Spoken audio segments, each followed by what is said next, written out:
എന്തുകൊണ്ടാണ് S-400 ലോകത്തിലെ ഏറ്റവും ബെസ്റ്റ് എയർ ഡിഫൻസ് സിസ്റ്റം ആകുന്നത്? എന്തുകൊണ്ടാണ് അമേരിക്ക S-400നെ ഭയക്കുന്നത്? എങ്ങനെയാണ് S-400 പാകിസ്ഥാന്റെ കൗണ്ടർ അറ്റാക്കിനെ പ്രതിരോധിച്ചത്? നമുക്ക് നോക്കാം. ലോകത്തിലെ തന്നെ ഏറ്റവും ദൂരപരിധിയുള്ള എയർ ഡിഫൻസ് സിസ്റ്റമാണ് S-400. 600 കിലോമീറ്റേഴ്സ് വരെ ഡിറ്റക്ട് ചെയ്യാനും 400 കിലോമീറ്റേഴ്സ് ദൂരെ വരെയുള്ള ടാർഗറ്റ്സിനെ ഡിസ്ട്രോയ് ചെയ്യാനും ഇതിന് സാധിക്കും. ഇതിൻ്റെ കവറേജ് 360 ഡിഗ്രിയാണ്. ഒരു അണലിയെ പോലെ ഏത് ദിശയിലേക്കും ഇതിന് സംഹരിക്കാൻ സാധിക്കും. ഒരു സമയം 128 ടാർഗറ്റ്സ് വരെ ട്രാക്ക് ചെയ്യാനുള്ള കപ്പാസിറ്റി ഇതിനുണ്ട്. അതും വളരെ വ്യത്യസ്തമായ തരത്തിലുള്ള targets. UAVs, drones, cruise missiles, ballistic missiles, താഴ്ന്നു പറക്കുന്ന ടാർഗറ്റ്സ്, ബോംബേഴ്സ്, ഈവൻ സ്റ്റെൽത്ത് വിമാനങ്ങളെ പോലും തകർക്കാൻ ഇതിന് സാധിക്കും. ട്രക്കിൽ നിന്ന് മൗണ്ട് ചെയ്തതായതുകൊണ്ട് തന്നെ പെട്ടെന്ന് ലൊക്കേഷൻ മാറ്റാനും സാധിക്കും. എന്തുകൊണ്ട് അമേരിക്ക S-400നെ ഭയക്കുന്നു? S-400ന് അമേരിക്കയുടെ ഏറ്റവും അഡ്വാൻസ്ഡ് ആയിട്ടുള്ള സ്റ്റെൽത്ത് വിമാനങ്ങൾ like F-35, B-2 spirit, F-22 റാപ്റ്ററിനെ പോലും ഡിറ്റക്ട് ചെയ്യാനുള്ള കപ്പാസിറ്റി ഉണ്ട് എന്ന് പറയപ്പെടുന്നു. അതിനാൽ ഈ വിമാനങ്ങളുടെ സീക്രട്സും പോരായ്മകളും റഷ്യയ്ക്ക് ലഭിക്കും.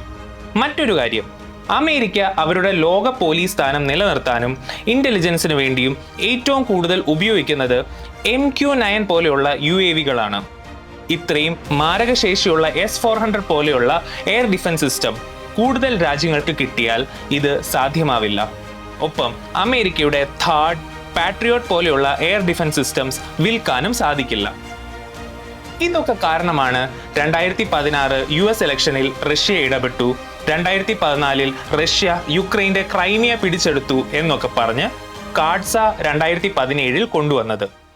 ഇന്ത്യയെയും കാഡ്സ സാങ്ഷൻ പറഞ്ഞ് പേടിപ്പിക്കാൻ ശ്രമിച്ചെങ്കിലും ഇന്ത്യ 35,000 കോടി രൂപയ്ക്ക് S-400ന്റെ 5 ബാറ്ററീസ് വാങ്ങുകയുണ്ടായി.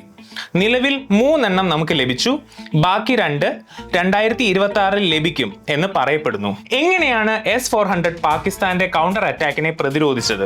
മെയ് 7 ഇന്ത്യയുടെ പ്രിസിഷൻ സ്ട്രൈക്കിന് ശേഷം പാകിസ്ഥാൻ അവരുടെ സകല ഡ്രോൺസ് ആൻഡ് മിസൈൽസ് ഉപയോഗിച്ച് ഇന്ത്യയുടെ തന്ത്രപ്രധാനമായ 15 മിലിറ്ററി ടാർഗറ്റ്സിനെയാണ് സ്ട്രൈക്ക് ചെയ്യാൻ ശ്രമിച്ചത്. ഇന്ത്യയുടെ മറ്റ് എയർ ഡിഫൻസുകളുടെ കൂടെ S-400 ഒരു സുപ്രധാനമായ പങ്കാണ് ഇതിനെ ചെറുക്കാൻ വഹിച്ചത്.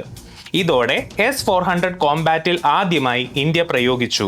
S-400ന്റെ കൂടെ അക്ഷീർ പോലെയുള്ള സിസ്റ്റംസ് കൂടെ ചേരുമ്പോൾ ഇന്ത്യയുടെ എയർ ഡിഫൻസിന്റെ ശക്തി 10 മടങ്ങായി വർദ്ധിക്കുന്നു.